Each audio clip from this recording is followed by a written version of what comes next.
Kære venner, lige nu er der en politisk vilje og opbakning til at hjælpe de unge i udskolingen i folkeskolen, som har den faglige udfordring. Det kunne være helt vildt fedt, om vi sammen kunne løse den udfordring. En af måderne, man kan gøre det på, er ved at arbejde med de her faglige turboforløb. Og jeg kunne tænke mig bare lige at præsentere for, hvordan vi gør det, og hvilken erfaring vi har med det lige i øjeblikket. Det skulle gerne gå hurtigt, ding ding ding. Derfor bare på en tavle herinde bagved, ikke noget stort og fancy. De faglige turboforløb er basen i det, kan man sige, for at accelerere de unge videre op til de kommer til ungdomsuddannelsen. Det er et turboforløb, som skal skabes sammen.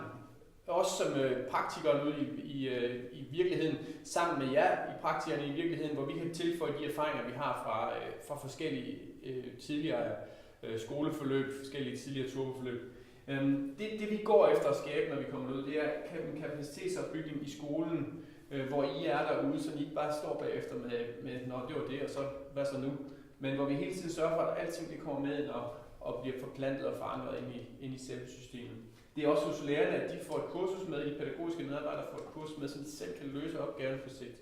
Det er også i høj grad en mulighed for at samle kommunen omkring en indsats. Vi arbejder faktisk med noget, vi kalder læringscenter, hvor man kunne forestille sig, at eleverne roterer ind og lærer det, der skal til rent fagligt, og samtidig bliver bygget op som mennesker.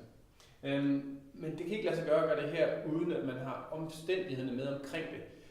For det første er det rigtig, rigtig vigtigt for at opbygge noget kapacitet hos forældrene, eller den første person, som eleverne har. Det er der forskellen, der bliver skabt. Grundlaget for forskellen, der bliver skabt. Så derfor har vi lagt et forældrekursus ind, som vi har gode erfaringer med, som laver en forståelse hos forældrene for, hvad er det for en påvirkning, de kan skabe derhjemme, og nogle redskaber til at skabe den påvirkning. Derudover kobler vi et mentorprogram også på bagefter, sådan at når eleverne først har bestået deres eksamener, jamen så bagefter bliver de mødt med nogle mentorer, nogle rollemodeller, som kan tage den videre løftet ind til ungdomsuddannelsen. Det er selvfølgelig det, der sker på den ene side af det. Den anden side af det er det, vi kan sådan helt grundlæggende byde ind med. Vi har en stor gruppe af frivillige, vi har 120 plus, tror jeg, til at sige, frivillige unge, som vi uddanner konstant til at arbejde med andre unge mennesker, til at skabe større sociale kompetencer, til at skabe personlig udvikling, give dem evner til at have selvdisciplin, give dem træning i, hvordan er det, jeg holder ved, når det er sådan, det bliver svært. Det andet er, at vi bruger al den forskning, der overhovedet findes. Vi sidder og støvsuger hele tiden på, hvad er det for en forskning, der findes, hvad skal til, for at vi lykkes med de her turboforløb her. Så vi har altså fokus på det hele tiden. Vi har også en erfaring med, at vi har været med fra første færd på at lave de her turboforløb, så vi har altså en god erfaring med, hvad er det, der virker, hvad er det, der ikke virker, hvad skal der til, for at vi rent faktisk kommer i mål med det her. Og det kan vi bakke op med resultater.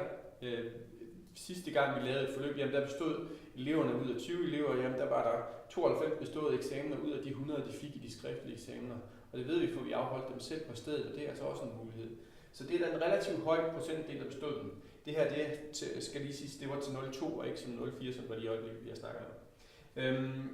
Og den økonomi, der skal til for det her skabt, den har jo tidligere været ikke eksisterende, kan man sige, men lige nu har regeringen i hvert fald udvalgt 121 skoler, som kan få et tilbud om at få fået noget energi ind, hvis de kan levere resultaterne. Så det er en mulighed. Derudover findes der altså også fonde af forskellige slags, som vi sammen kan gå ind og søge ind på, så vi kan lykkes med det her.